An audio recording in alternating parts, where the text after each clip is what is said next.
Buenas tardes. A ver, tengo una inquietud. Resulta que hay una empresa que cumple para pasarse al simple y tiene Sí. plazo hasta el 31 de julio para hacerlo, pero todavía está en duda y el 29 de julio decide inscribirse. Mientras tanto venía declarando cuatrimestral sus ingresos del IVA y todo, y según esto el simple es mensual y toca hacer anticipos, perdón, es anual, pero hay que hacer anticipos mensuales, ¿correcto? Entonces, ¿qué va a pasar en ese momento en que presentó su declaración cuatrimestral que ha venido haciendo y decidió pasarse? ¿Cómo opera ahí todo lo del tema de impuestos, las retenciones que ya le practicaron incluso? Ya. Porque Bien, correcto. Esa inquietud no la hemos planteado todos. Hay una que resolvió la ley y es las retenciones en la fuente. Porque la ley sí dijo respecto a las retenciones en la fuente, dijo usted, como va a empezar en julio, o sea que enero, febrero, marzo, abril, mayo, junio, julio, agosto, por allá en septiembre va a presentar la de ese bimestre. Y ya ha tenido todas las retenciones de los periodos anteriores, le dice, tómelo, aplíquelo al pago del impuesto de ese periodo. Entonces, en el ingreso de ese periodo, usted se va a liquidar el impuesto y le va a descontar las retenciones que ya le efectuaron durante todo este periodo. Hasta ahí estamos claros. Y si le queda algún crédito, pues tendrá que poderlo seguir tomando hasta recuperarlo. Ese mismo tratamiento, a ver, aquí habrían una de dos. Uno, y es que como va a presentar las declaraciones bimestrales, mejor, los anticipos bimestrales, pues mal podría anticipar si no está perteneciendo al régimen. Yo creería que con el IVA no hay problema, quedó como está. Usted presentó bimestral porque no está, esto es de transición, presentó el primer cuatrimestre, enero, febrero, marzo, abril, listo, ya quedó la película así. El otro cuatrimestre, entonces,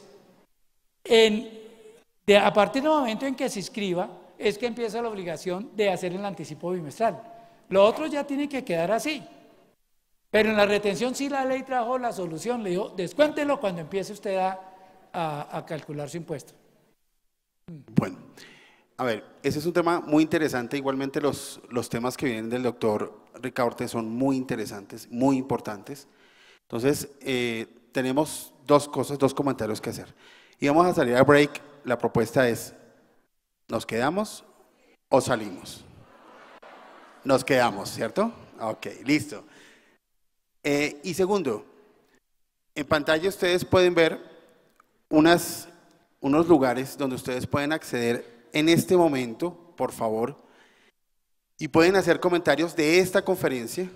Lo pueden hacer en Twitter, en ley de financiamiento, o sea, numeral capacitaciones WO, numeral War Office, en Facebook, inscribirse con War Office Colombia, en Twitter, War Office Co, en Instagram, War Office Colombia, y en YouTube, My World Office.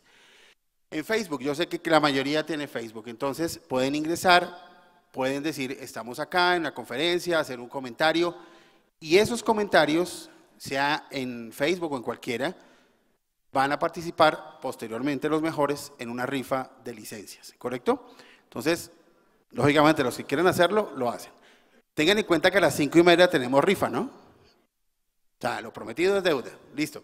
Entonces, vamos a seguir con los temas que el doctor Ricardo está exponiendo, que son muy interesantes, ¿listo? Entonces, continuamos. Vamos a hacer lo siguiente, 2 preguntas más y continuamos con los otros temas porque no hace falta revisar IVA, los temas de procedimiento, las conciliaciones. Entonces, yo propongo 2 últimas preguntas y la invitación en esto sí es a estar muy atentos, digamos a que la administración abra el campo ya para podernos inscribir y que empiecen a emitir conceptos.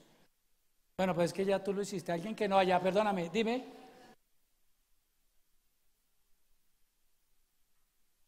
Esa es una pregunta interesantísima, porque me está diciendo, bueno, yo soy pensionado. Mire, la repito, la pregunta es, ¿qué pasa si alguien que es pensionado, y como ahora las personas nos pensionamos tan jóvenes, pues nos dedicamos a dar conferencias? Y entonces, ¿qué pasa? Pues esas conferencias pues tienen IVA, si me puedo acoger al simple o no me puedo acoger al simple. Pues miren, en ese caso y esa interpretación, a pesar de que las pensiones, en mi concepto, están clasificadas para efectos tributarios dentro de las rentas laborales, la ley dijo fue a quienes tengan una relación legal, laboral o reglamentaria. Y mi vinculación con una empresa ya se acabó. O sea que yo considero que podría acogerse al simple. ¿Ah? Y tomar esas pensiones, pues que miren, bueno, como un ingreso no constitutivo de renta que no forman parte de la base. Es más o menos la interpretación que estoy dando. Dime, la última pregunta. Sí, dime.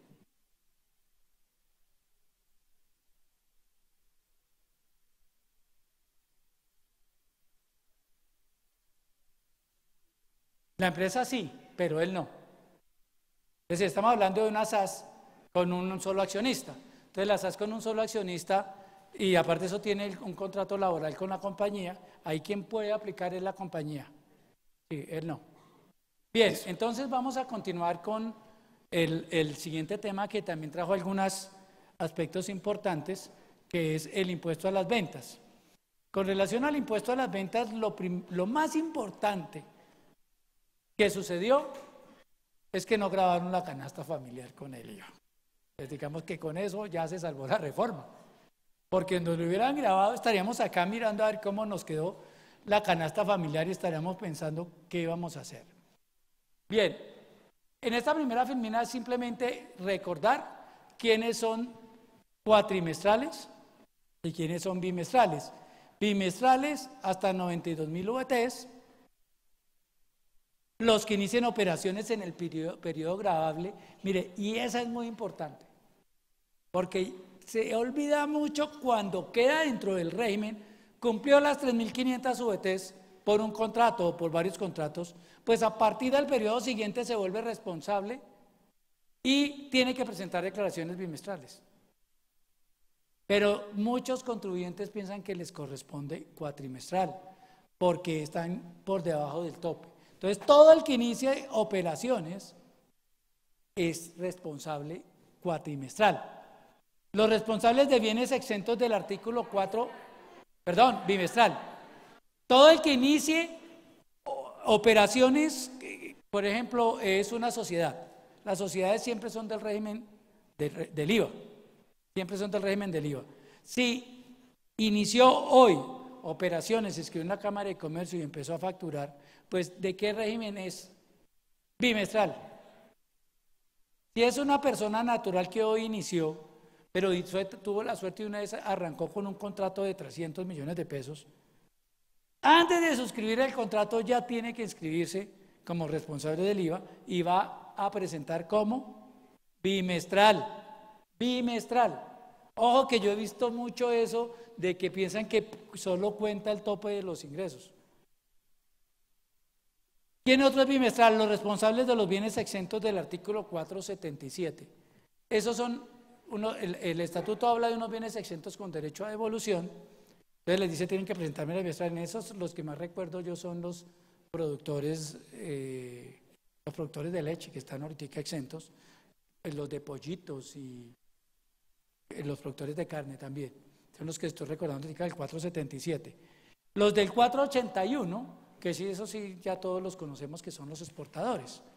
Ya los productores y los de bienes exentos, los exportadores y los que les vendan a compañías de comercialización internacional, son responsables del IVA bimestral.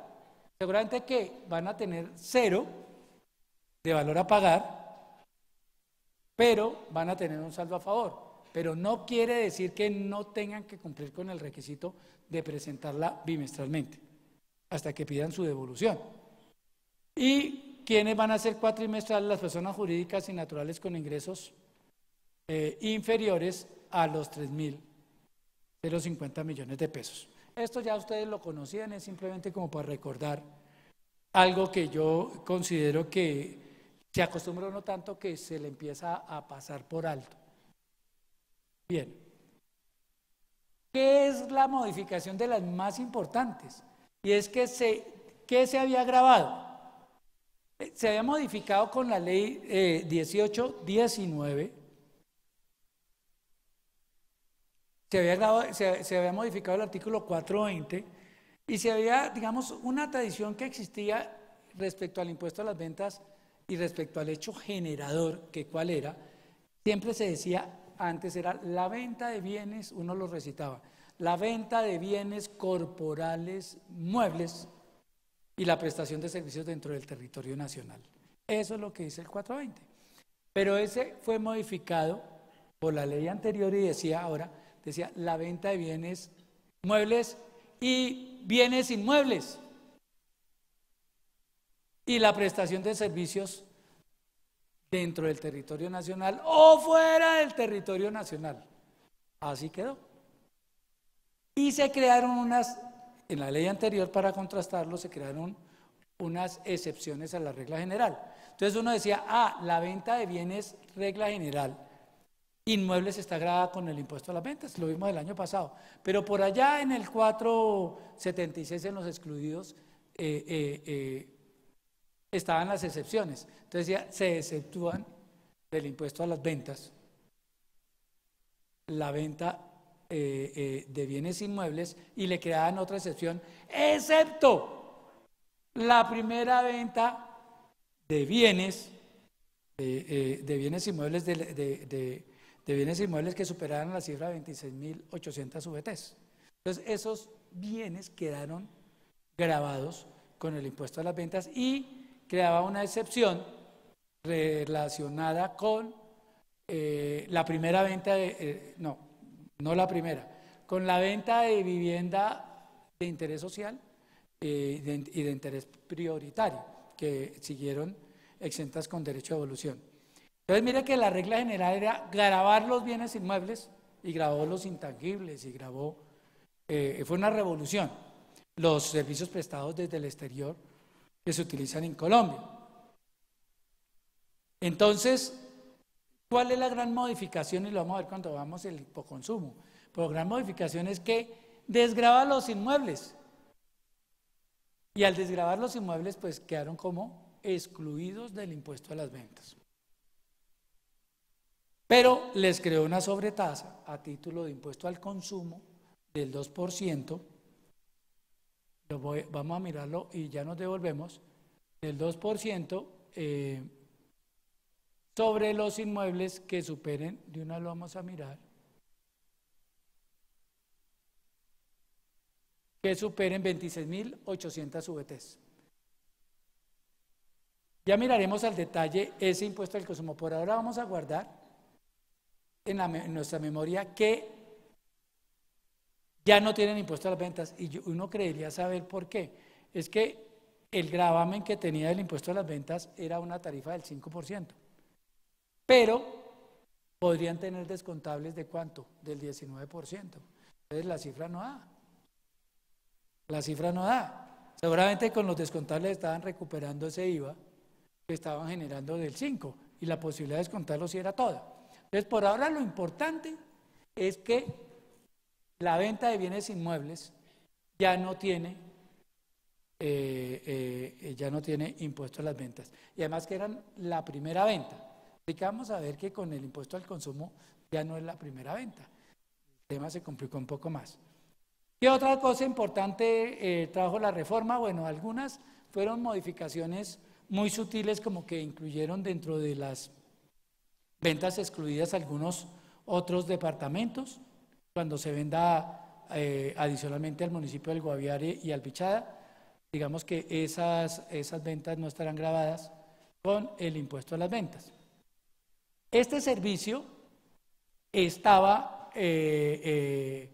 tenía categoría de gravado, quedó excluido del IVA y regresaron los contratos de franquicia que estaban, recuerden ustedes, quedaron excluidos los contratos de franquicia, están gravados con el impuesto a las ventas. Los contratos de franquicia fueron los últimos en entrar al impuesto al consumo, porque durante mucho tiempo lograron mantenerse como responsables del impuesto a las ventas. no eran responsables del impuesto al consumo. Ustedes recordarán que los primeros que entraron al impuesto al consumo fueron los restaurantes y cafeterías que eran responsables del impuesto a las ventas y quedaron como responsables del impuesto al consumo. Quedaron exceptuados y siguieron responsables del impuesto a las ventas por mucho tiempo las franquicias, hasta hace como 2 años que los clasificaron como el impuesto al consumo. O sea, fueron los últimos en entrar a la categoría de impuestos al consumo y los primeros en salir. Porque ahora nuevamente vuelven a estar grabados con el impuesto a las ventas. Todas estas son estas cadenas, la más conocida es la de McDonald's, ¿no? Que son las franquicias.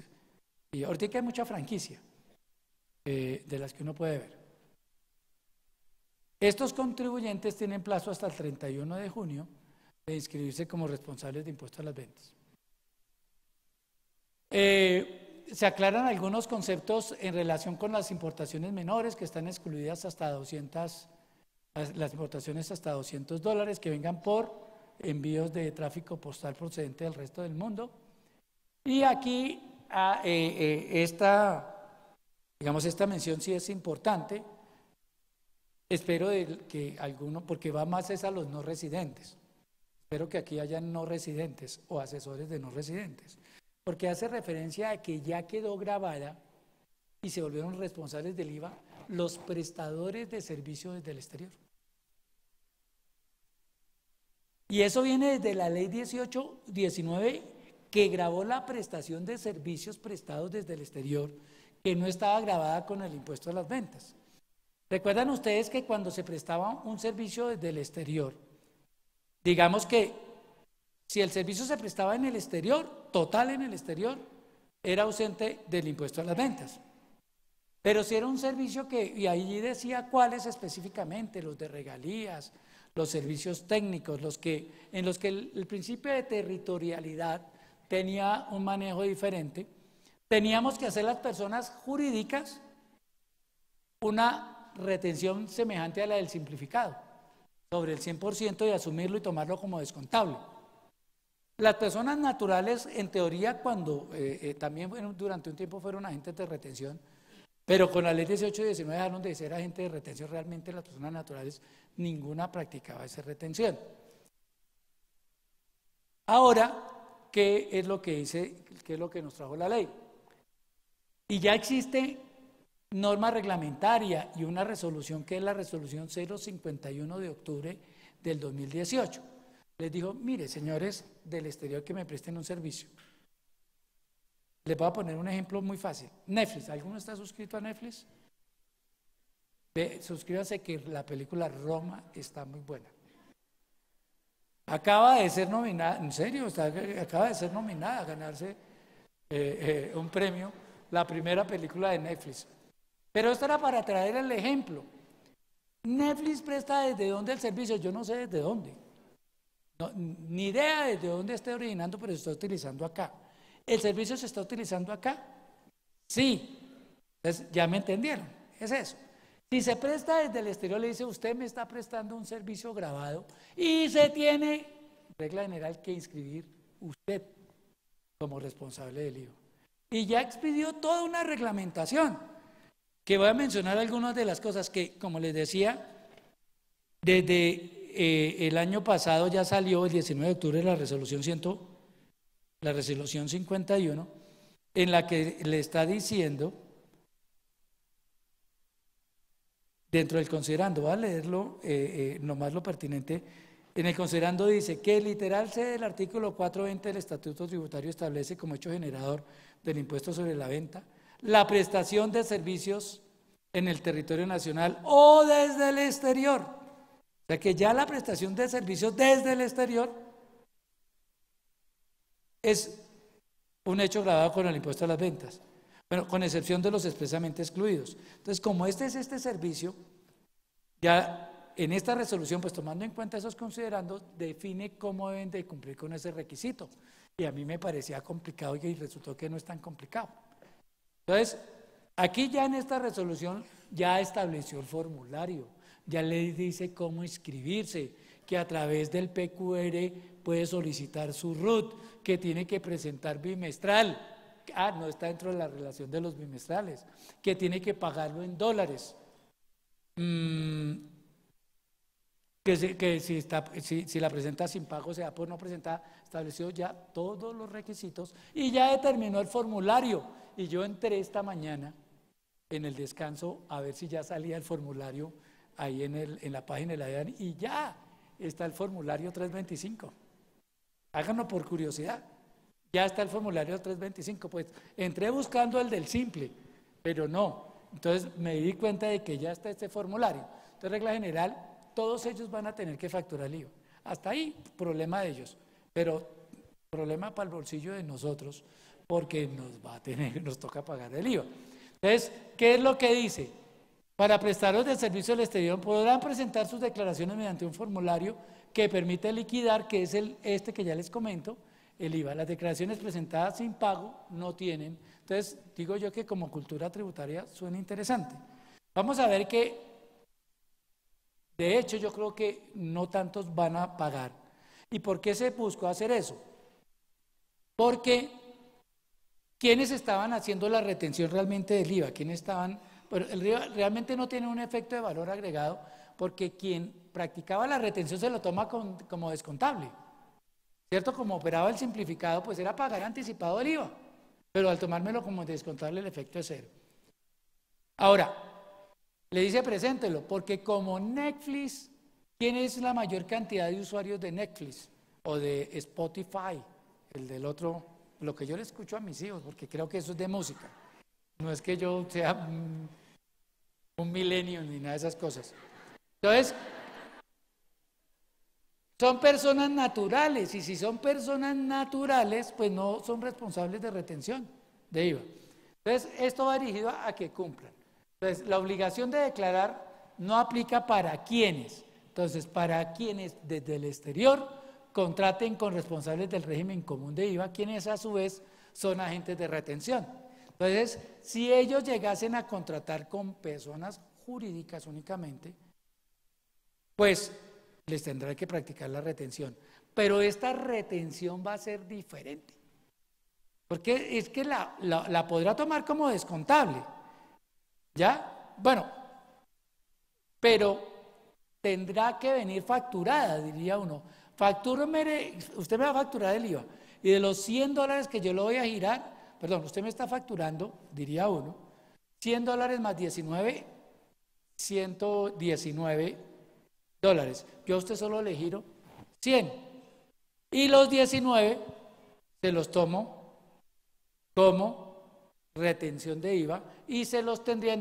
¿Cómo le pago yo la retención de IVA a la DIAN? En la de retención en la fuente.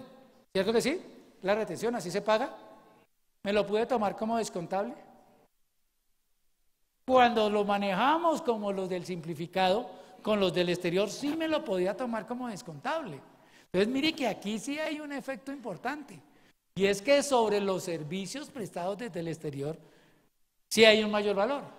Porque ese no lo va a poder tomar como descontable, sino que lo voy a tener que transferir a la administración de impuestos vía declaración de retención en la fuente. Entonces, ese es un punto importante. Responsables del impuesto a las ventas deberán registrarse como responsables, ya les dije. Bueno, estas son modificaciones que trajo. ¿Qué pasó? Todas las normas relativas al régimen simplificado de IVA fueron derogadas. Ya les dije que se había acabado, porque estaba simplemente hablando, ya no habla de régimen simplificado, sino de responsables de IVA y no responsables de IVA. Así realicen el hecho generador, pues no son responsables. O sea, una cosa es realizar el hecho generador y otra cosa es ser responsable. Realizar el hecho generador es cumplir con el supuesto que determina la ley para que se dé origen al tributo. Y ser responsable es que yo tenga que cumplir con el deber que me impone la ley, en este caso, pues de recaudar el tributo. Entonces, derogó. Entonces, como las derogó, el estatuto volvió a hablar de las obligaciones o quiénes son responsables. Ya no van a haber responsables del régimen simplificado, porque acuérdense que en el RUT hay una responsabilidad, dice responsable del IVA, régimen simplificado. Ya eso no existe. es simplemente responsable del IVA. Yo creo que ya me están entendiendo. Entonces volvieron a hablar de quiénes. Entonces, ¿cuáles son las mismas condiciones? Pensaría que esto es repaso. 3.500 VTs, ¿recuerdan? Que el año anterior o en curso sus ingresos brutos totales provenientes de la actividad sean inferiores a 3.500 VTs. Pero miren que solo hablaron de las 3.500. Acuérdense que la norma anterior establecía dos cifras, una de 3.500 y una de 3.300, que eso era un enredo.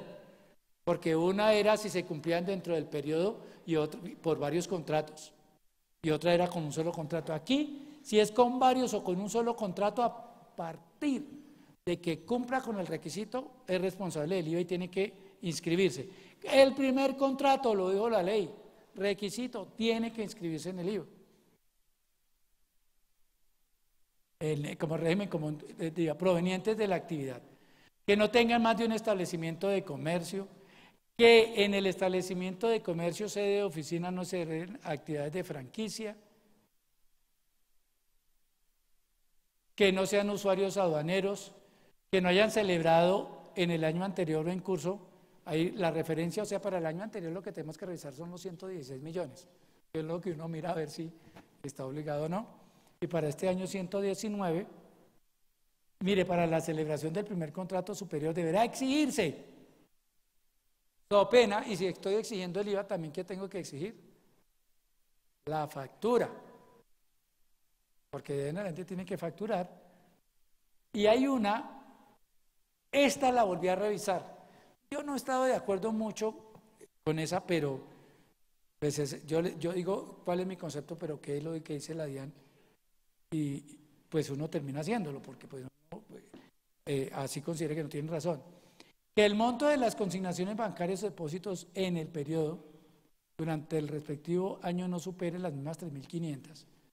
Entonces aquí la gran pregunta es, yo diría que tendrían que ser provenientes de una actividad grabada, y eso es lo que uno dice, sí, pero el concepto de la DIAN dice otra cosa. Ahí lo traje, creo que, no sé si lo imprimí, porque dice, no señor, y es un concepto del 2014, y no lo han modificado. Entonces sigue diciendo que la norma no hizo ninguna relación, ninguna referencia a ese tema. Entonces, pues como los conceptos de la DIAN obligan a los funcionarios de la DIAN, pues nada que hacer. El funcionario que encuentre esta situación no tiene nada más que hacer que darle cumplimiento. De manera pues que quiero mencionarles que hay doctrina de la DIAN que dice cualquiera sea, o sea que si lo que yo hice fue vender mi casa, mírenlo ilógico. El funcionario no tiene nada más que hacer que correrme el requerimiento especial o emplazarme para declarar mejor declaraciones de impuestos a las ventas, porque consigné 200 millones de pesos. Y si aparte de esos 200 millones de pesos, aclaro, estoy desarrollando una actividad económica agravada en la que al año estoy generando 20 millones, para ponerla así. No tendría sentido que por el hecho de haber consignado la platica, ¿ya? Entonces, ahí es lo que dice la DIAN y la jurisprudencia, en lo que yo he conocido, más en lo que, digamos, le ha concedido la razón al contribuyente es cuando, pero también intentaron, digamos, más bien hubo un requerimiento de la administración, es cuando existen varios CDTs que se consignan, se venció el CDT y se volvió a consignar, y se venció el CDT y se volvió a consignar, y me pareció un atrevimiento que lo hubieran requerido para presentar las declaraciones de IVA. Entonces, tuvo que la jurisdicción, en este caso el Consejo de Estado, decir, no señor, era el mismo CDT, no puede decir que hubo tantas consignaciones, fue una sola consignación, pero hubo un litigio. Entonces, lo único que yo les puedo decir acá es que existe concepto DIAN, que dice que son el monto de las consignaciones, sin decir de dónde. No se ha pedido reconsideración, pero es lo que hay. Que no esté registrado como contribuyente, ¿quiénes? Condiciones para no ser responsables. Que no esté registrado como contribuyente del impuesto unificado bajo el régimen simple. Entonces, en ese caso, no es responsable del IVA. Entonces, a contrario censo, sí, me incluyo dentro del simple, soy responsable, pero es para los que desarrollan esas actividades y yo creo que con esto todavía reafirmamos más que los que manejen servicios excluidos no podrán pertenecer al simple, como en el caso, yo así lo sostengo, de los médicos y otras profesiones, o mejor, otras actividades que están excluidas del impuesto a las ventas. Bien, que no esté registrado como contribuyente. Importante, ¿cómo estaba la norma anterior? Una vez clasificado en el régimen común, por error, porque muchas veces era por error del funcionario, cuando uno mandaba al cliente, no, vaya, inscríbase y saque el RUT para hacerle la declaración de renta y, oh sorpresa, llegaba uno inscrito en el régimen común. Me embarró, pero pues no, ya el funcionario me inscribió y mínimo teníamos que esperarnos 3 años cumpliendo los requisitos para pertenecer al régimen, a ese régimen simplificado del año pasado. Ahora le dice, no, si cumple los requisitos, por 1 año solicite su reclasificación al otro régimen. Con 1 año y se puede pasar la solicitud. Operaciones entre no responsables de IVA con responsables del IVA, entregarle el RUT. Ya, como van a ver ya no responsables del IVA, antes también se decía el simplificado, pues simplemente la obligación es entregar el RUT al responsable. Entonces lo que yo les decía, mire, se derogaron los artículos del régimen simplificado y el artículo 505 del cambio del régimen. En relación de las medidas de evasión del IVA, ¿qué es lo que nos dijeron? Es, mire, se le da facultades a la DIAN para que por cruces de información, si llega a determinar que alguien que debe pertenecer como responsable porque cumplió los requisitos, lo inscriba. Lo mismo que vimos en lo del simple, lo inscriba como responsable del IVA a partir de tal fecha, sin derecho a decir ni mo. Ahí esa norma puede tener vicios de inconstitucionalidad, porque es que no puede existir, en el régimen probatorio no puede existir prueba reina.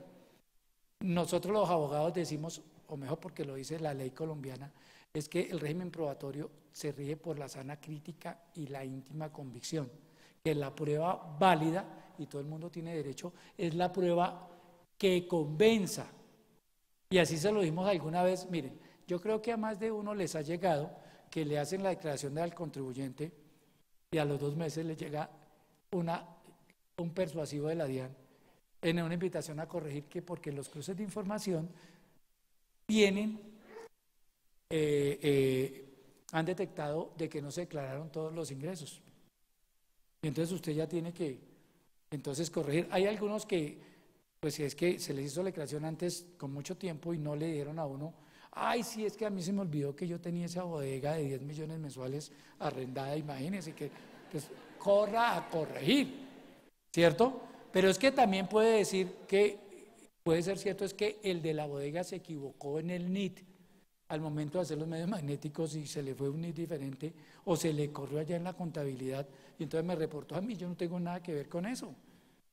Entonces mire que no por ese cruce de información ya pueden decir que yo tuve un ingreso adicional. Y así se lo dijimos alguna vez a un contribuyente y no solo eso, le dijimos, mire, usted arregle su problema, que usted tiene la capacidad, no me ponga a mí, que soy un simple contribuyente, a pelear con el que reportó la información para que la cambie.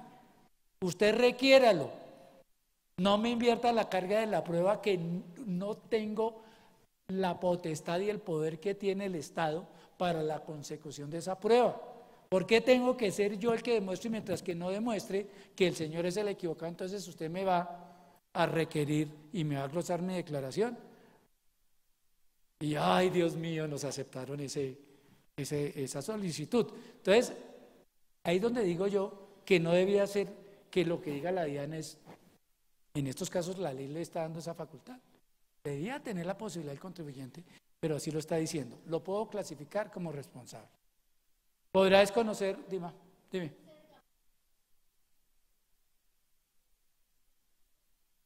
Sí, no, es la embarrada.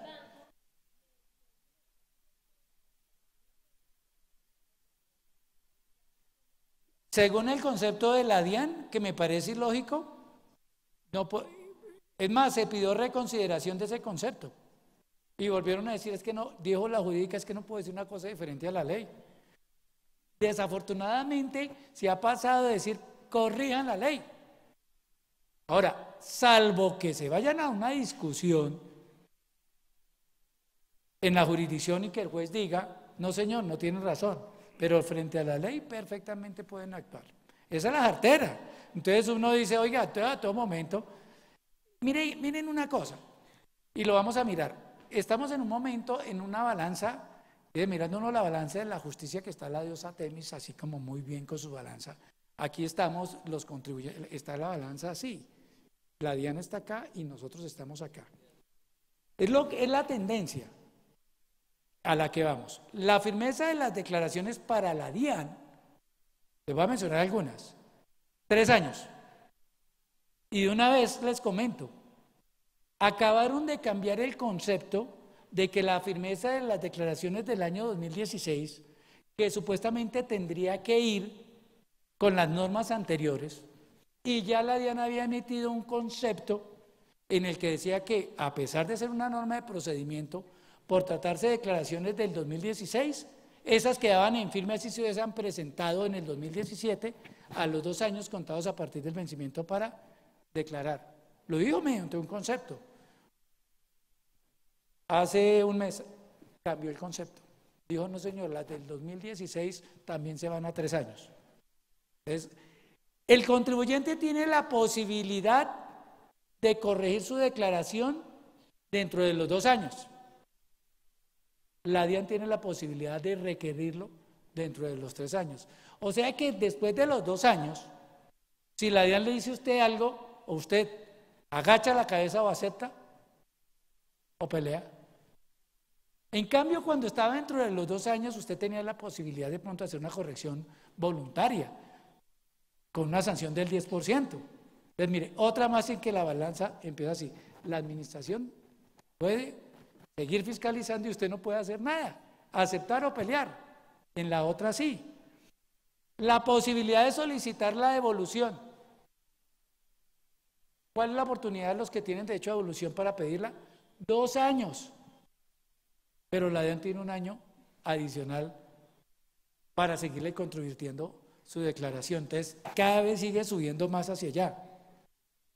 Los conceptos de la DIAN eran obligatorios para los funcionarios, pues seguirían siendo obligatorios en cuanto a la interpretación, pero la norma decía, ese artículo 264 de la ley 223 del 95, decía que los contribuyentes que actuaran con base en el contenido de los conceptos de la DIAN no podían ser objeto de fiscalización ni de modificarse su denuncio rentístico con base en lo dicho en ese concepto.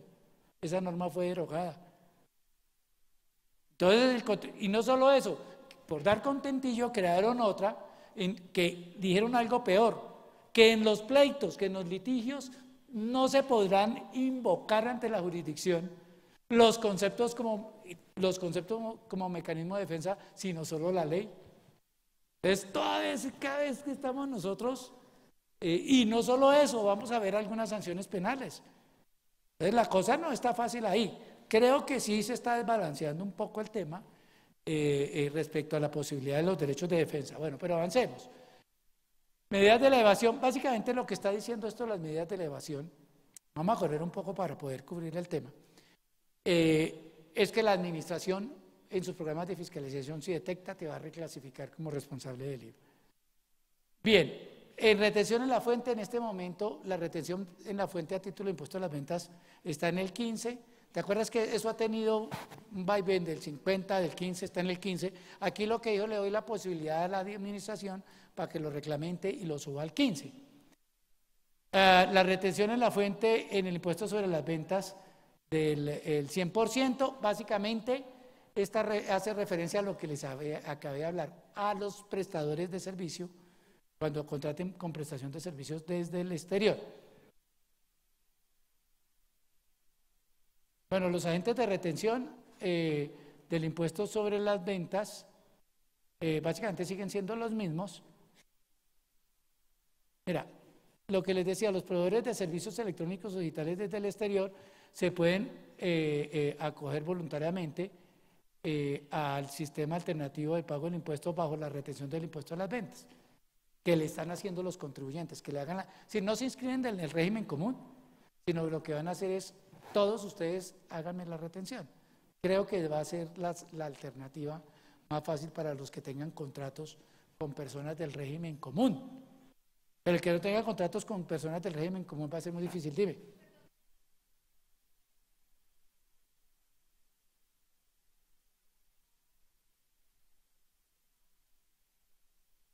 ¿Perdón? ¿De qué?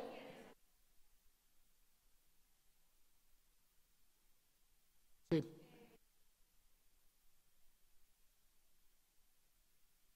No, aquí sí, no, está en el 15.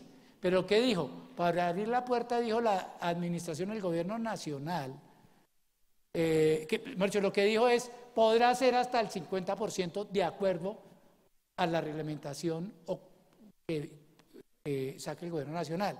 O sea que en cualquier momento para determinados sectores podrá aumentarse la retención de IVA, pero de momento sigue en el 15, igual, sigue igual. Simplemente le dio herramientas al gobierno, el Congreso le dio herramientas para que pueda subirla. ¿Ya? Bien. Bueno, esa lámina se ve muy bonita. Dice, y a esta hora. Entonces, perdón, les hago fieros a ustedes porque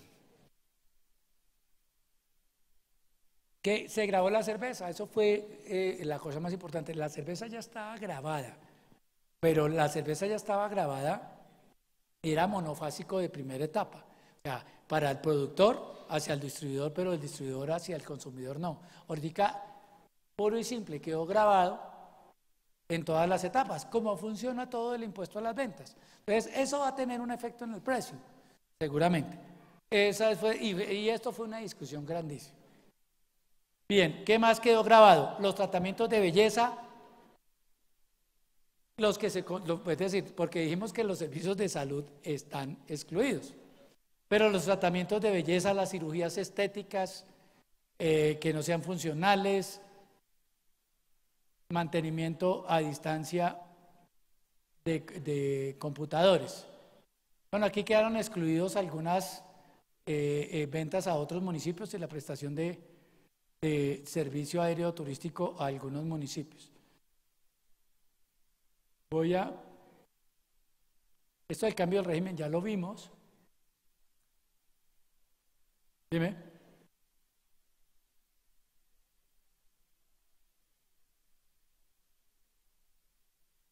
Sí.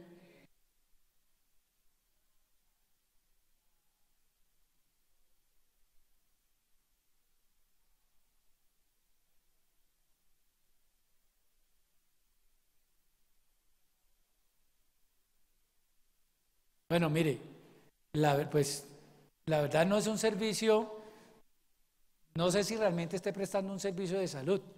Entiendo que esas enfermedades huérfanas son aquellas que no saben, o sea, que tienen una condición especial porque no, o sea, digamos que es muy escaso lo que se sabe respecto a dichas enfermedades.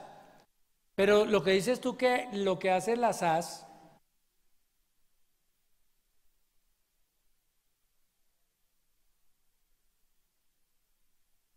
yo pensaría que no, desafortunadamente, porque ¿quién la vigilaría? Yo generalmente estoy mirando, la va a vigilar la Superintendencia de Sociedades, no la Supersalud. Sí, desafortunadamente yo pensaría que no es una IPS, no es una S, es decir, es una SAS. Entonces, así fuera entidad sin ánimo de lucro, pero no está dentro de la lista, tendría que estar dentro de la lista de excluidos. Pero es decir, ¿qué está excluido? Lo que está en la lista. De ahí en adelante, ¿qué está exento? Lo que está en la lista. Y de ahí en adelante, todo es grabado. Si no está dentro de la lista del 476, sí.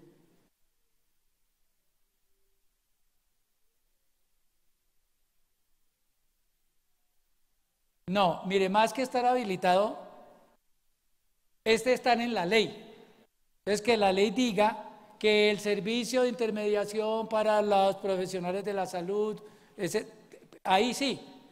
Cuando uno tiene dudas, sobre todo en productos, no tanto en servicios, ¿qué es lo que uno hace? Cuando yo tengo dudas de un producto por clasificación para efectos de la aduana, pues hay un departamento de clasificación aduanera.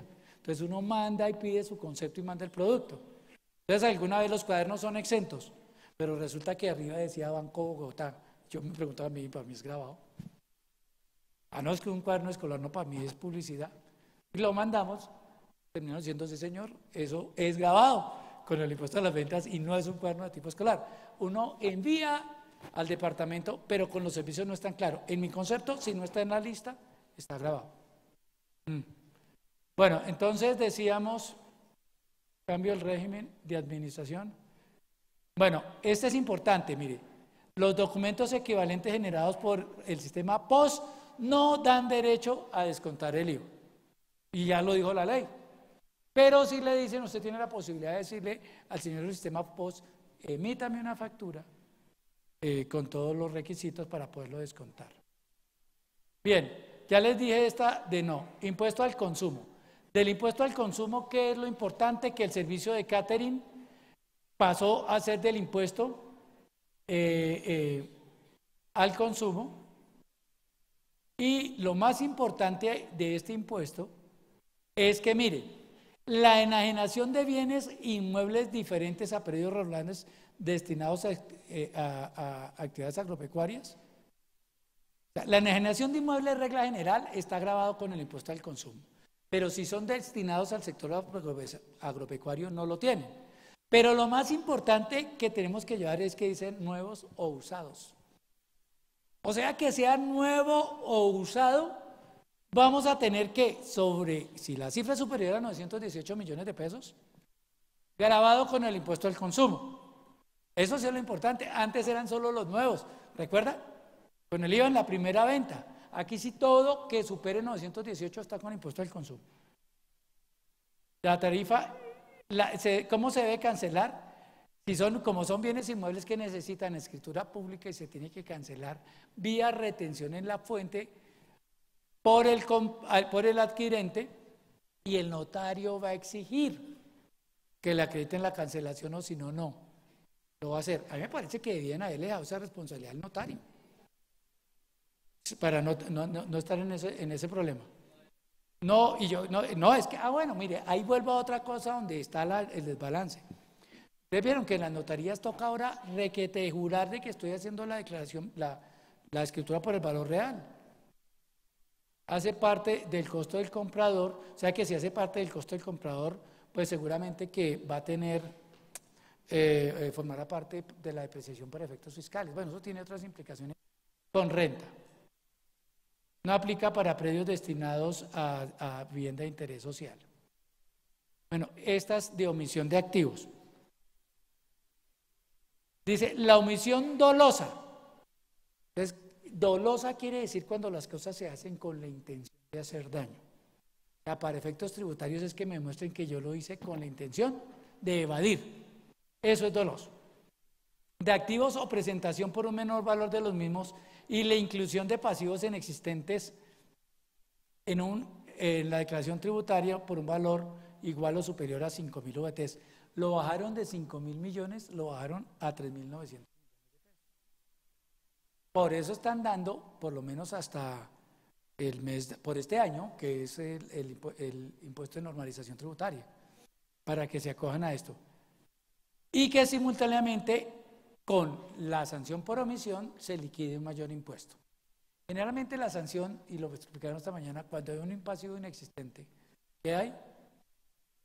Renta por comparación de patrimonios. Así de sencillo. Justificando el incremento patrimonial, ¿con qué? Con un pasivo. Y eso es ingreso. Eso es ingreso.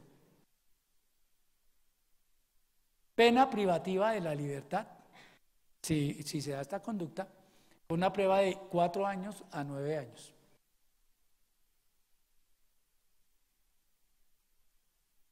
Ahí es gravísimo. Y mire, les digo, la prescripción de la pena para cuando quien cometa la conducta es el tiempo mayor establecido en el Código Penal para la conducta. Es decir, que si alguien omitió pasivos por esa cifra, por 3.800 millones de pesos, y decidió quedarse callado, para efectos de la prescripción de la acción penal tiene que esperarse 9 años de que no lo cojan. ¿ya? Independiente de los 5 años o de los 3 años o lo que ayer mencionaban, que en cualquier momento por ese artículo, si mal no estoy, mencionaron en el 82 del estatuto de que cuando se trate de omisión de activos y inclusión de pasivos no opera la firmeza en el mismo periodo de los 3 años. Entonces, eso se volvió grave.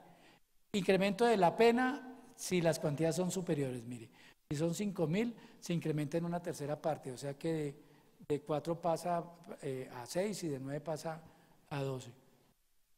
Extinción de la acción penal si la conducta penal corresponde a un valor inferior a 8.500, se extingue cuando se corrige la declaración y se paga. Quedó como estaba antes. ¿Y qué pasa con las superiores? Así pague, no se extingue la acción penal. Continúa el proceso. Ya la cosa se puso dura. Si la administración tributaria, esta es otra y esta es nueva, es también fuerte, no tiene que ver con los activos, sino con la evasión. Se demostró la evasión. Y en la evasión me está hablando cuando la administración liquida un mayor valor, un mayor impuesto entre 195 millones de pesos y 1.900 millones de pesos. Mire que esas son cifras bajas. Y es que uno sí lo ve cuando sean conductas dolosas, porque lo que uno sí ve, o he visto hace poco en los procesos, es que, por ejemplo, algún contribuyente pide devoluciones, hay algunos contribuyentes y algunos sectores piden devoluciones de 10.000 millones. Se los devolvieron y después viene el proceso de fiscalización y le dice, no señor, usted en lugar de esos 10.000, usted tiene un valor a pagar de 2.000 millones. Por esto, casi que estaría en esa conducta. ¿Sí ves? Si la administración liquida un mayor impuesto a cargo por valores de 195 millones. Es que, vamos a pensar, un rechazo de costos y deducciones por 1.000 millones. ¿Cuánto mayor impuesto puede dar? 330 millones. ¿Sí ven? Si lo rechazan, pues gravísimo, porque uno estaría en la conducta penal. Pero hay que entender que es cuando se demuestre que la conducta fue dolosa. Ejemplo, los costos eran de proveedores ficticios, eran simulados, o los costos no eran de proveedores ficticios, que esto se está investigando mucho por lo de Odebrecht. ¿Sí saben qué es eso? Sí. Digamos que la realidad formal contrasta, pero el servicio no se prestó, todo era una mentira. Entonces había dolo para defraudar. Entonces se tiene que demostrar el dolo. ¿Ya? Pero de todos modos ahí ya queda el supuesto. Entonces está gravísimo. Hay que tenemos. Y ahora que los contadores o revisores tenemos que firmar, también lo mencionaron, el formulario del anexo de otras deducciones. Tener mucho cuidado. Porque, ¿qué pasa? Todo el que esté cercano a la comisión, digamos, a que se cometa el delito, pues también queda involucrado. Entonces, si el asesor fue el que recomendó hacer cualquier tipo de estas cosas, pues está en un delito de concierto para delinquir, así no sea contador. Está en concierto para cometer un delito. Está en un concurso y eso, por el contrario, agrava la pena. Bien. ¿Qué quiero mencionar de procedimiento? Las declaraciones de retención en la fuente, si no se pagan dentro de los 2 meses, son ineficaces. De pleno derecho. Pero si son ineficaces, entonces vamos a pensar que esto, ¿por qué lo sacaron? Porque se presentaron declaraciones hace más de 5 años y no se pagaron y quedaron debiendo. Entonces son ineficaces. Pero empezaron a hacer el cobro ejecutivo. Entonces el contribuyente le dijo, entonces ¿qué? ¿Al fin es eficaz? Para cobrar sí. Pero se supone que no la presenté y usted ya dejó prescribir la acción, el término de los 5 años para emplazarme para declarar, que el término son 5 años. Usted debió haberme emplazado, porque esa no tiene ninguna validez y no me emplazó. Pero para cobrarme si es una obligación clara y expresa y exigible. No, señor. Yo solo pago obligaciones claras, expresas y exigibles, y ella no me puede adelantar un título ejecutivo. Cuando envíe el mandamiento de pago, pues ahí está la excepción, prescripción de la obligación. Inexistencia del título ejecutivo, perdón. Sería inexistencia. Entonces dijo, vean, así aparentemente es inexistente para cobrar si tiene validez. Entonces van a seguir validando a partir de la fecha. Bueno, la dirección, esta también es importante, ahora va a tener validez, toma importancia, la notificación por correo electrónico. Entonces es importantísima la notificación por correo electrónico registrado en el RUT, tener actualizado, y eso sí que se presenta a errores, se presta mucho a errores. Establece que las providencias que resuelvan recursos se notifican personalmente. Bueno, eso sí siempre ha sido así. Y si no comparece dentro de los 10 días de lo de acá, lo del anexo, esta es importante. La reducción de las tasas de interés. En mi concepto, para ganar tiempo, se reducen temporalmente para las obligaciones consolidadas las tasas de interés. ¿En cuánto estamos ahorita? En la tasa de usura menos el 2%, ¿estamos? Que es la tasa certificada, el doble de la tasa certificada menos el 2, menos 2 puntos, no 2%, menos 2 puntos. ¿Qué dijo la norma? En principio empieza a decir que se reduce la tasa de interés ¿a cuánto? La tasa de interés corriente para créditos de consumo incrementada en 2 puntos. La tasa llegaría a ser el 21. Frente a una tasa del 27, del 28, pues estamos en una reducción importante. ¿Qué dice la norma del artículo 95? Que esta aplica si existe requerimiento especial. Para poderme yo acoger a la sanción reducida, el requerimiento especial, ¿qué debía hacer? Pagar la totalidad de los intereses, ¿cierto? Y acogerme a la sanción de reducida del 25 y luego a la cuarta parte y luego aplicar la lesividad y puedo reducir un 50 adicional. ¿Para qué le siento? Mire, págueme los intereses reducidos, no me pague la tasa al 28, desde el tiempo que sea. Páguemela al 19.16 más 2, o sea, al 21. Pero hay un parágrafo, que este sí quiero que lo tengan ustedes presente, que en mi interpretación yo digo que aplica para todos los que le estén debiendo en este momento a la administración, podrán cancelar la total con esta tasa hasta junio de este año. Ya lo vamos a mirar. Va a buscarlo porque ese me parece que es muy importante.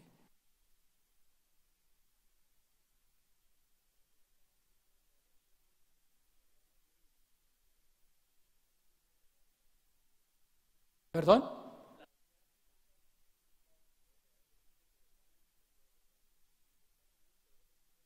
Sí, claro. Usted tiene toda la razón, le tiene que controvertir a la DIAN, porque es que si lo dice, el plazo, vamos a mirar este parágrafo, disminución de la sanción, aplica, presentar la solicitud, quienes a la entrada de la ley. Ya quiero mirar una cosa importante, no está acá. Pero ya lo encontramos en esta parte de procedimiento, porque es que hay un parágrafo en el que dice finalmente que hasta junio, como hay que solicitar pagar de esa manera, porque tiene que solicitar la reducción, para la pregunta que me hicieron, ¿se me perdió el señor? Entonces se me voló, yo dije, pues así no le van a reducir, pero porque se perdió la explicación. Entonces, claro, la norma está diciendo que hay que presentar una solicitud. Lo que yo les estoy diciendo es que no solo es para los que tengan requerimiento, sino para los que en este momento hayan presentado una declaración y se encuentren en deuda con la DIAN. Soliciten la aplicación del beneficio para que se la concedan y puedan pagar como sanción en los intereses reducidos. ¿Ya? Es más, considero y lo voy a intentar, de algún contribuyente que no leyó la ley y pagó una suma importante de unas deudas vencidas que tenía, pues pienso reliquidarlas, solicitar que me devuelvan el pago de lo no debido, porque la ley está diciendo otra cosa. Para la UGPP también están diciendo que se debe y también hay beneficios. Ya los vamos a mirar. Listo, entonces decimos, a pesar de ser, aquí habíamos quedado. Esto es importante, la tasa de interés. La conciliación contencioso administrativa. Entonces, ¿qué trajo la ley? También está muy buena. Cuando hablamos de contencioso administrativo son requerimientos, controversias con la DIAN en los que ya se presentó demanda. Entonces, si usted está discutiendo con la DIAN en el contencioso administrativo, en procesos de primera instancia, aquí no está la filmina, está solo procesos de segunda. Primera instancia, le dice, mire, le voy a reducir, ¿qué es lo que estamos discutiendo? Que la DIAN me incrementó el impuesto. Entonces la DIAN me dijo, mire, usted debe pagarme 100 millones de pesos. Yo le dije, no fuimos allá. Pero aparte de esos 100, ¿cuánto me puso de sanción? 100, porque la sanción es el 100% del mayor impuesto, ¿sí? Pensando en que ese era el mayor impuesto. Tengo que pagar 200, más los intereses de mora. Entonces lo que le está diciendo que si ese es el caso, pague solamente el 80 de los 100, perdón, pague, se reduce, va a conciliar el 80, o sea, págueme 20 de la sanción, o sea, no me pague los 200, págueme 120. ¿Me dio a entender? Lo que se concilia, contenidos en las liquidaciones oficiales en los procesos en que se encuentre de primera instancia. Bueno, y por supuesto, los intereses también reducidos, si estoy en ese caso. En segunda instancia, se reduce el 70%, entonces págueme, en el mismo ejemplo, págueme 30%. Del valor de las sanciones, intereses y actualizaciones contenidos en las liquidaciones, y en este caso, los intereses también se reducen. Aquí está por definir, y tendrá que uno acercarse a la DIAN, y es decir, pero es que mire que ustedes redujeron las tasas temporalmente. Entonces la idea interesante sería liquidar al 19, al 21, y aparte de eso pedir que me reduzcan al 70 o al 80 también los intereses. Mejor que me lo reduzcan al 20 o al 30. ¿Ya? Me están entendiendo que lo que se transa es esa cifra. Entonces mire que sí es importante para aquellos que tengan pleitos. Dime. Claro, para industria y comercio también, pero tenemos que esperar porque la ley dijo que serán los entes territoriales, lo tendrán que reglamentar, pero sí lo van a poder hacer. Sí lo van a poder hacer para los entes territoriales y la UGPP, para la persona también que me dijo de la UGPP. ¿Qué pasa? Se puede conciliar, estamos hablando de las conciliaciones. Conciliaciones contenciosas administrativas. Ahora, ¿qué tenemos? Lo mismo va a suceder. Bueno, lo que pasa es que hay discusiones en las que se están presentando. Cuando yo hablo de liquidaciones oficiales, estoy hablando de que se discutió un impuesto. Pero cuando estamos hablando de pliegos de cargos, ¿qué es lo que se discute? Una sanción. ¿Sí estamos claros? Cuando yo hago de requerimientos especiales porque me están modificando, aumentando el impuesto. Cuando yo hablo de pliego de cargos fue porque presenté extemporáneo los medios, la información exógena, me ponen son sanciones. O porque no facturé como debía facturar. Cuando lo que estoy discutiendo son sanciones, me dan la posibilidad también de reducirlos al 50%. Proceso en cualquier instancia. Entonces, de la suma discutida. Aplica para los procesos contra la UGPP en las mismas condiciones y no aplica, no aplica esto es porque como estas han sido reiterativas, estas cosas, ¿recuerdan que en la 1819 también hubo y en la 1607 sí que más? También hubo esta posibilidad. Entonces, si usted ya aplicó a las otras y siempre se la va a pasar en eso, le dicen que no aplica. Terminación por mutuo acuerdo de los procesos administrativos. Cuando hablan de procesos administrativos es lo que estoy discutiendo todavía en la DIAN. Algunos lo llaman vía gubernativa, ahora se llama los procesos. ¿Qué es esa discusión? Requerimientos especiales y liquidaciones oficiales. Entonces le dice, también lo puede, mire, el 80% beneficios que no solo va a pagar el 20% de las sanciones y de los intereses. Entonces, si tienen requerimientos especiales, liquidaciones, revisen ese tema y revisen el tema de los intereses y también revísenlo con la UGPP. Claro, también. Ahora toca es que la DIAN la acepte. Se podrá conciliar para que le desembarguen.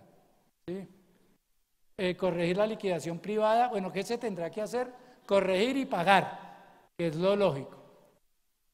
Principio de favorabilidad en materia tributaria aplica para las sanciones reducidas mediante la ley 1819. La explicación de esto ya estaba.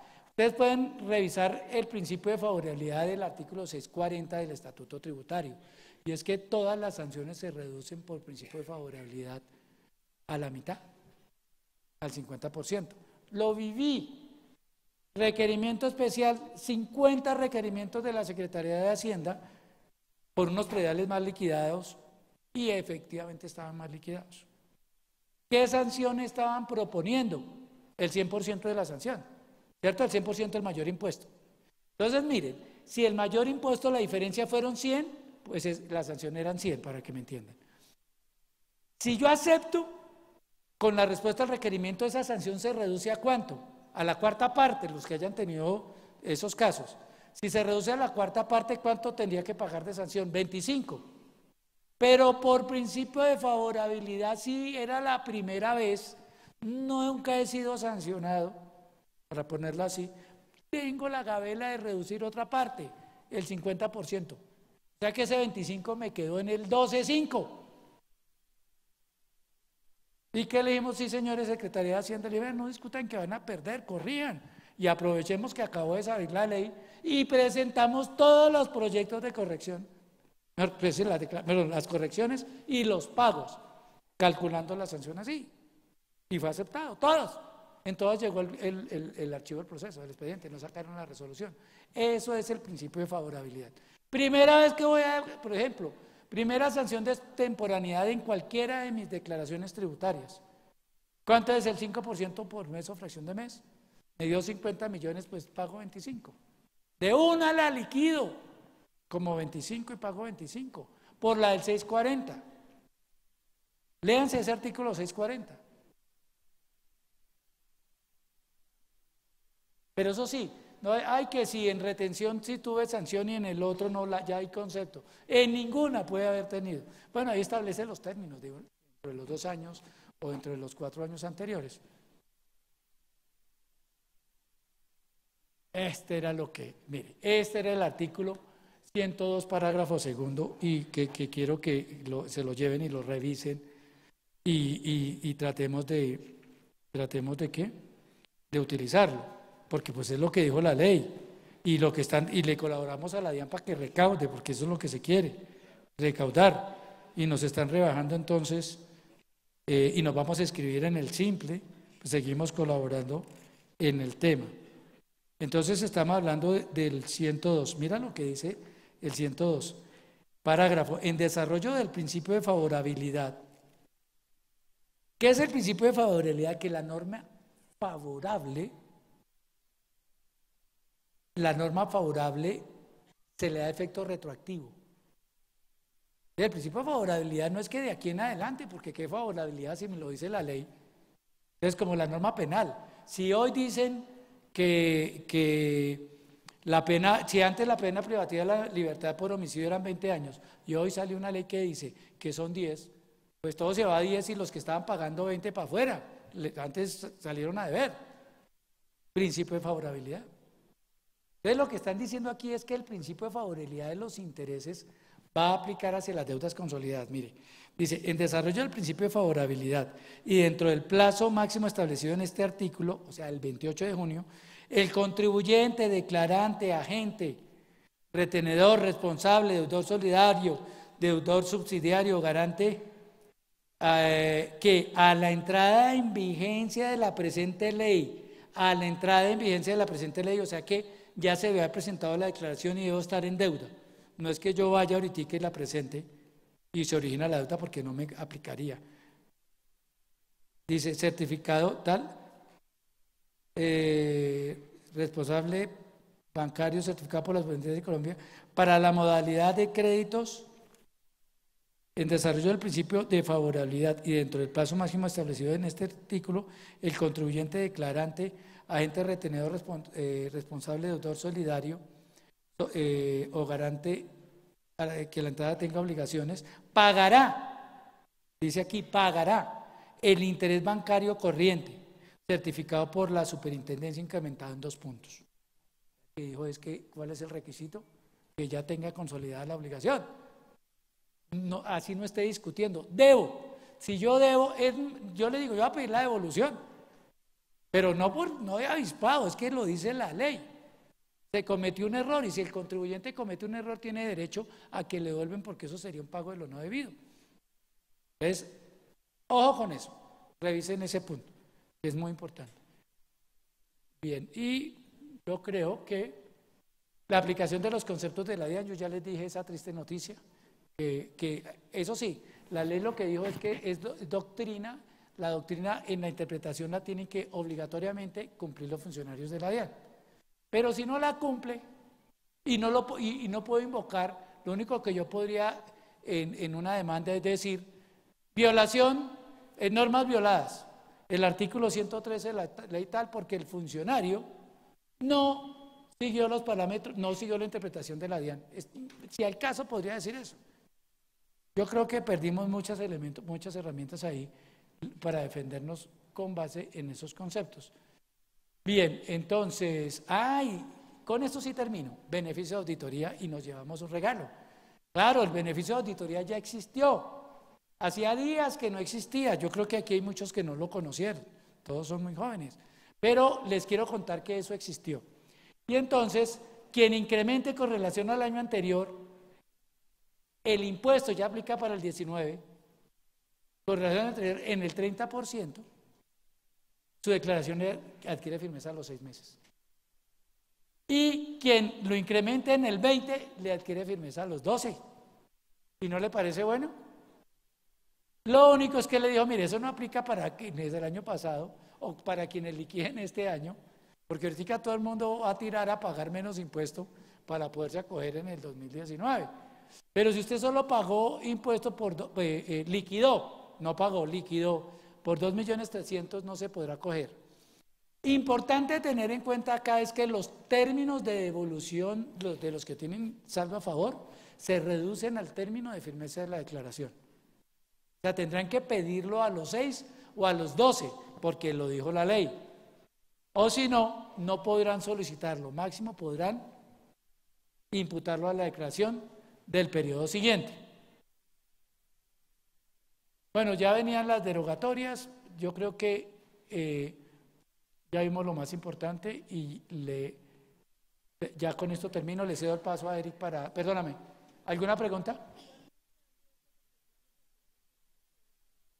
No, claro, pero es que ustedes creo que no alcanzaron a ver retención en la fuente, pero claro que la retención en la fuente siguió en términos generales igual, pero sí se aumentaron algunas tarifas. Por ejemplo, las de pagos al exterior, que se aumentaron, antes estaban en el 15, ¿te acuerdas las de las matrices? Entonces se aumentaron al 35. Desafortunadamente no se alcanzó el tiempo, pero sí se aumentaron algunas tarifas. Y en el... claro, las tablas, perdóname, las tablas de 0 a 90 bajaron a 87, entonces las tablas de retención en la fuente también se disminuyeron, pero fue en eso. En las tablas, entonces antes eran más o menos hasta 3.500 se iniciaba, ahora inicia en renta en 2.800.000 en las VTs. Pero básicamente fueron las tarifas y se crearon unas tarifas adicionales para los grandes salarios, para los salarios superiores a 30 millones de pesos, o sea, que entran el 33, llegan hasta el 39. Básicamente eso, pues digamos que no estaba dentro de esta parte del tema, pero sí tienen que revisar las tablas de retención en la fuente. Dime. Buenas noches, o tardes todavía.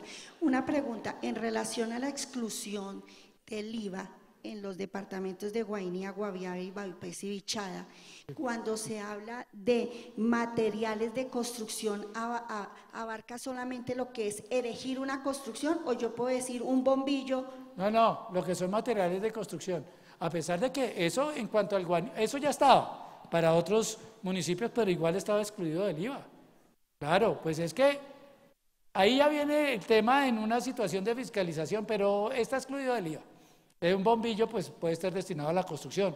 No, dice para la construcción, pero no que estén construyendo, porque es para la gente que allá mismo venda tenga eso excluido del IVA. ¿Ya? ¿Se puede? Buenas tardes. Sí, buenas tardes. Tengo una pequeña duda o de pronto muy grande con respecto a la facturación POS. Yo tengo 2 empresas que facturan POS. Me surgió la duda de que si me piden factura, yo tengo que expedir la factura.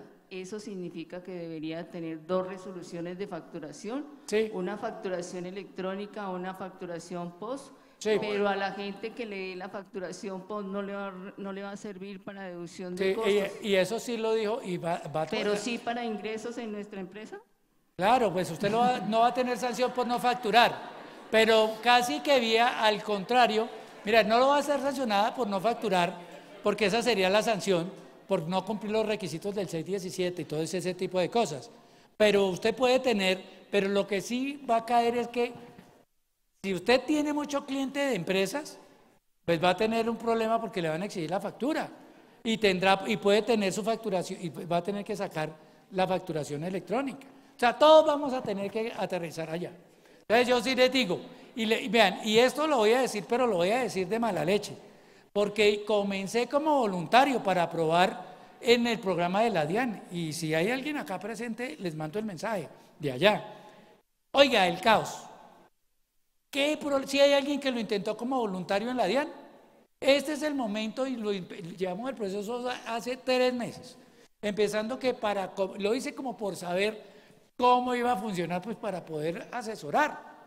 Y lo máximo que hemos logrado, porque pues me facturé con una de las compañías asociadas y para tratar, y es que ya me llegó por parte de la DIAN la aprobación, pero solo me llega pero pues del otro lado solo me llega el proveedor que son ellos, solo me llega el XML.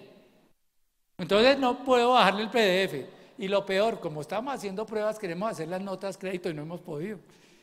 Entonces, la verdad, el caos. Solo Word Office. Por Es que eso, Word Office yo no. ya. No estaba pensando en eso. Pero la verdad que no, ese sistema y se supone que es gratuito. Y es más, lo están ofreciendo, se supone que es gratuito, pero a mí me ha parecido muy, si alguien más lo ha hecho, ¿me da la razón? Listo, me dio la razón. Bueno, otra pregunta. Ya. Buenas tardes. Tengo un caso ahorita, un restaurante, que es una franquicia, está en este momento en el 8%. Sí. ¿Sí? La pregunta es, ¿cumplen las condiciones, de acuerdo a la exposición, cumplen las condiciones para estar en simple? La pregunta es, ¿se puede pasar a simple o toca pasarse al IVA del 19? No, se puede pasar al simple, pero va a ser del régimen común. Porque es que del régimen del IVA. Del régimen del IVA, pero puede estar en simple. Claro, puede estar en simple como del régimen del IVA. Con franquicia. Con franquicia, porque no veo qué dijo la franquicia, Ajá. la volvieron a clasificar, entonces usted se me entendió. Y eso fue una lucha para que pasaran al común, las franquicias. Duraron mucho tiempo como del régimen, del régimen de impuesto al consumo. Sí. Se sostuvieron muchos años como del régimen común. Claro, puede pasar al simple, pero siendo responsable del IVA. Y mira que pues ahí tiene las 2 posibilidades, o pasarse en las fechas como responsable del IVA y paralelamente hacerlo del simple. Okay. Sí, señor. Listo. Aquí, bueno. acá. Ya. Buenas tardes. Buenas. Mira, yo estoy en el sector de las comercializadoras internacionales. Entonces, pues hay varios temas, uno en cuanto a la retención y otro en cuanto al IVA. Se dice que el proveedor de la comercializadora internacional, aunque el producto o el servicio esté grabado, le puede facturar sin IVA. Y en cuanto a la retención… El proveedor, sí. ¿sí? Y que en cuanto a la retención, pues la comercializadora internacional no le hace la retención y le expide un CP. Yo quiero saber en cuanto al IVA, 1, si eso se mantiene, y 2, si los proveedores del proveedor también, digamos, tienen ese beneficio, entre comillas, o están incurriendo en evasión al facturar sin IVA. No, mira, lo que pasa es que las comercializadoras internacionales tienen una connotación especial. Lo que dice, y esas están dentro del 481 del estatuto, como exentas. Es decir, que son exentas también las ventas a comercializadoras internacionales y se consideran, esas ventas se consideran exentas con derecho a devolución. Pero allí lo importante es que los del 481 dice la norma que la comercializadora tiene que exportar dentro de los 6 meses siguientes. Y expide el CP. Se presume que la mercancía, para efectos de la solicitud de devolución, se presume que la mercancía, perdón, que se realizó la exportación con expedición del CP y eso se mantuvo. De eso no dijeron nada. Se puede solicitar la devolución del impuesto a las ventas porque se consideran exentas con los certificados CP. Lo que hay que tener cuidado es que efectivamente la comercializadora exporte. Eso es, porque si no exporta, pueden tener un lío tremendo, que eso terminará decidiéndolo la jurisdicción, porque le aseguro que la DIAN no se lo va a aceptar. Lo digo porque estoy en este momento discutiendo un caso idéntico en la jurisdicción.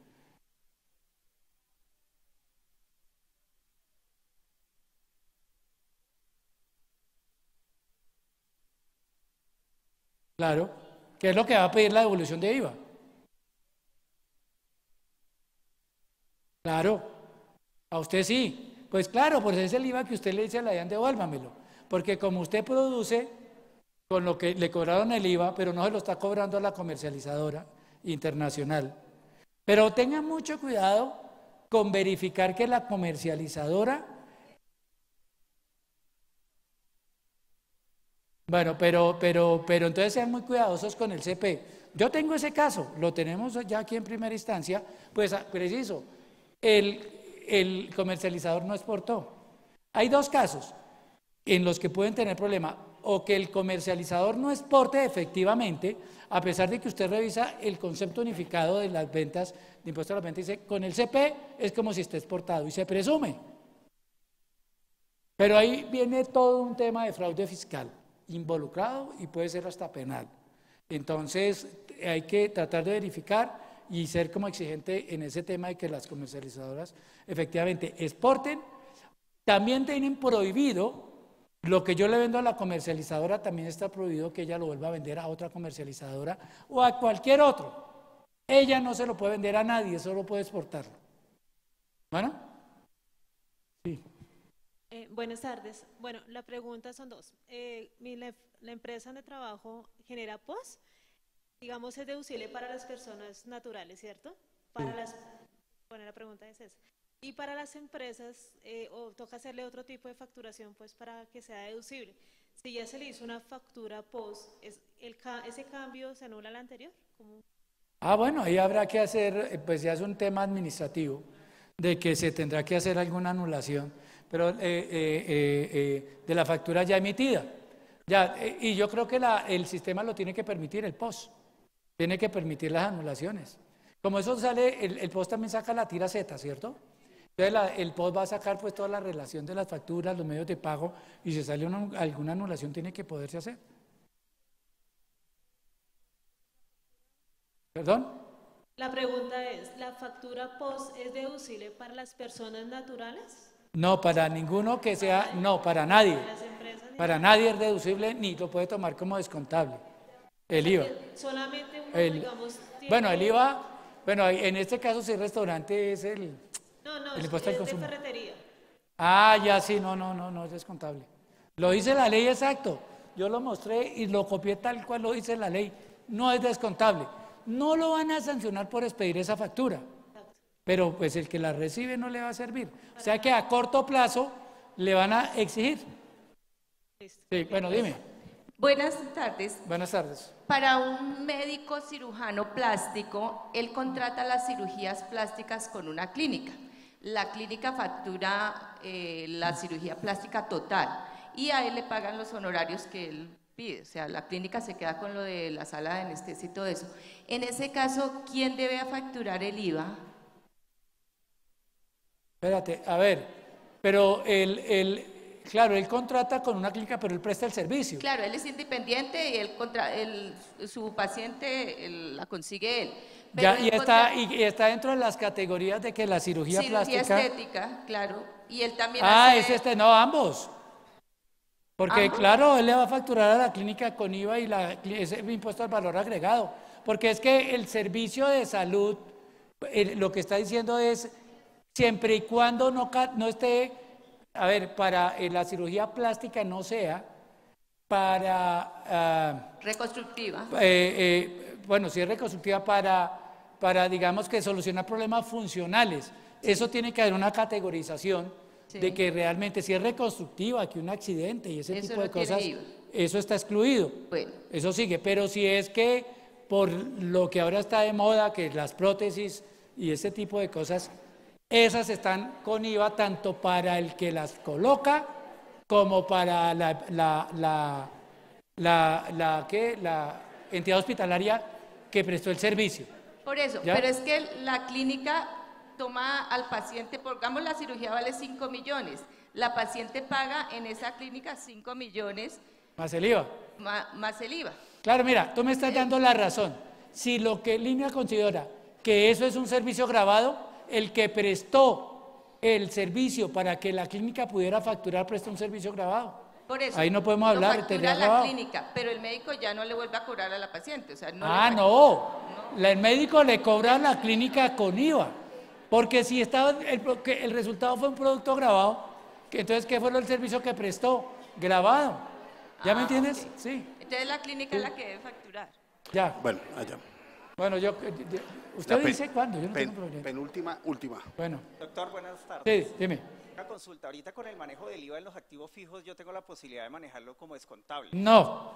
Y de una vez se lo digo, ¿por qué no? Revisen el 4, eso salió en un comentario de unas páginas, por ahí lo vi. Pero yo invitaría a que revisen el artículo 488 del Estatuto Tributario, que dice que el impuesto descontable es el que participe en la generación de ingresos y genere costo de deducción respecto al ingreso. Revisen el 488. Y eso lo están diciendo por la derogatoria del 499, si mal no estoy. Entonces, yo los invito a que reflexionen. En mi concepto, no se puede tomar, el único descuento, no se puede tomar descontable en la declaración de IVA. Solo en los eventos que dijo el Estatuto Tributario de que sean activos fijos productores, activos bienes de capital. Bueno, gracias, doctor. Sí, yo vi el comentario y no lo comparto. Bueno, y última pregunta acá, por favor. Bueno, nosotros tenemos en una empresa la venta de combustibles y eso nunca ha sido claro quién es el que está encargado de cobrar el IVA y tenemos proveedores que cobran el IVA al mismo producto que otros no cobran. Y las facturas pues que van a ser post, eran muchas facturas de ventas al mostrador que no tenemos cómo facturar de otra forma. No sabemos tampoco quién, en cabeza de quién debe estar grabado ese IVA que para unos es excluido y para los mismos productos es grabado. Sí, no, pues es que esa es una discusión de no acabar. La verdad que pues son temas muy especiales. El manejo del combustible y la etapa en la cual se encuentra el gravamen. Yo pienso, sin ser el más dedicado a ese sector, que efectivamente está grabado, pero hay algunos que lo graban en primera etapa y al final no. Entonces, lo único cierto es que el servicio post que saca uno, siempre es en servicio post en las estaciones de servicio, va a tener la restricción de costo de deducción. Es que no solo es para el IVA, sino para el costo. Entonces, habrá que buscar solución para eso. Cuando las empresas empiecen a dar cuenta de que eso no se lo aceptan como costo. Entonces, eso se va a demorar, porque en el programa de fiscalización del año entrante yo creo que lo primero que van a pedir son las facturas post. Así como se demoraron en pedir el RUT. ¿Se acuerdan los del RUT del simplificado? Ya después lo empezaron a pedir. Mi recomendación es que todos vamos a quedar en el régimen de la facturación. Ya bueno, entonces me decían.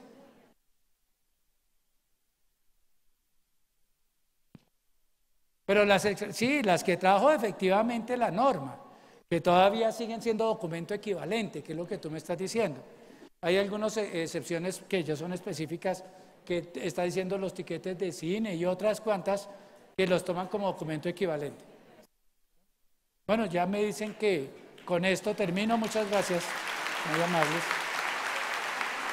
Y me toca dejarnos.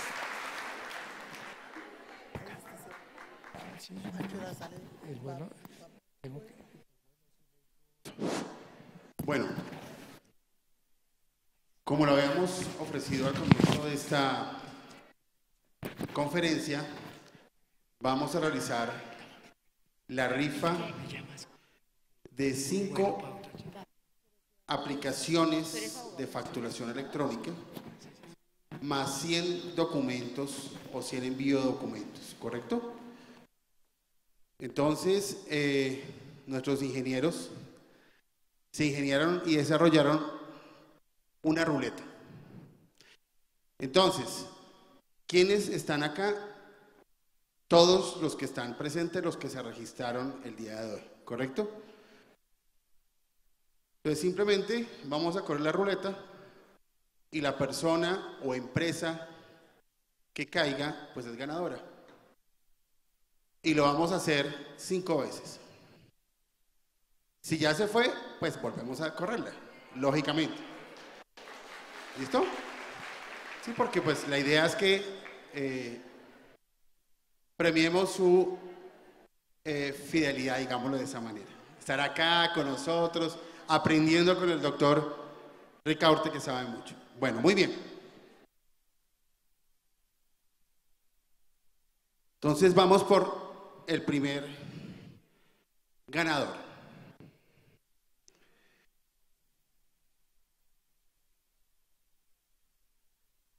Libardo Enrique Vides Martínez.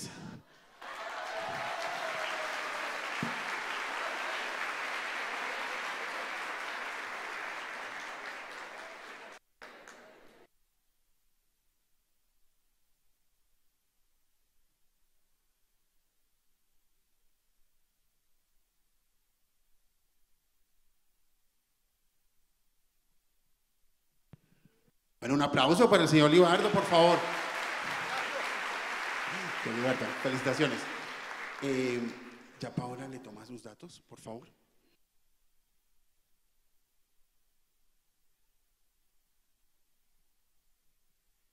Bueno, vamos con el segundo.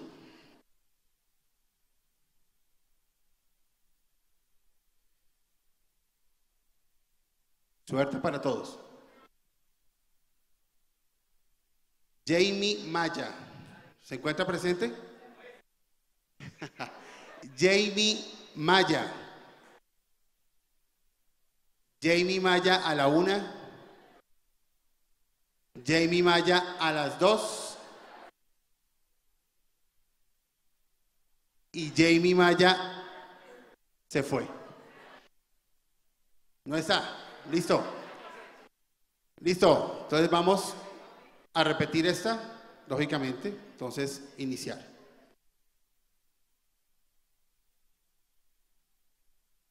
Lady González Ramírez. Lady González. Adelante, Lady. Un aplauso fuerte para Lady, por favor.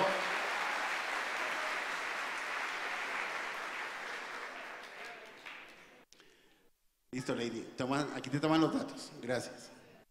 Bueno, van 2. ¿No? ¿Señora? Sí, señora. Correcto. Todos.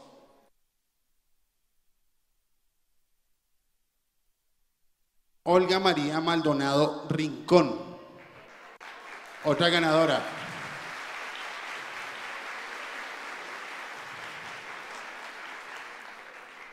Muy bien, van 3.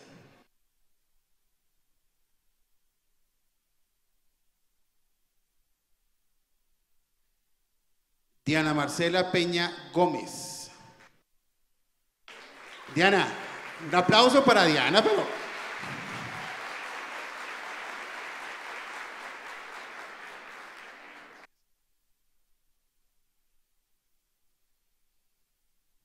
Y vamos por el último.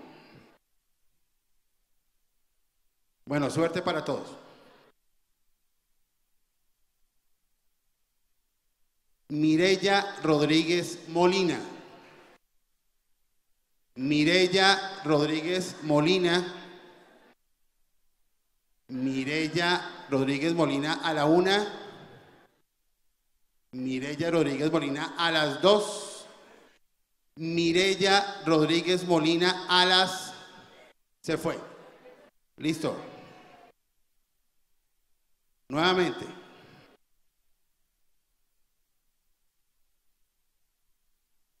Mónica Granados.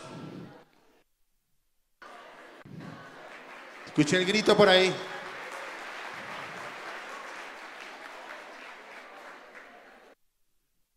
Mónica, levanta la mano, por favor. Listo. Muy bien, muchas gracias.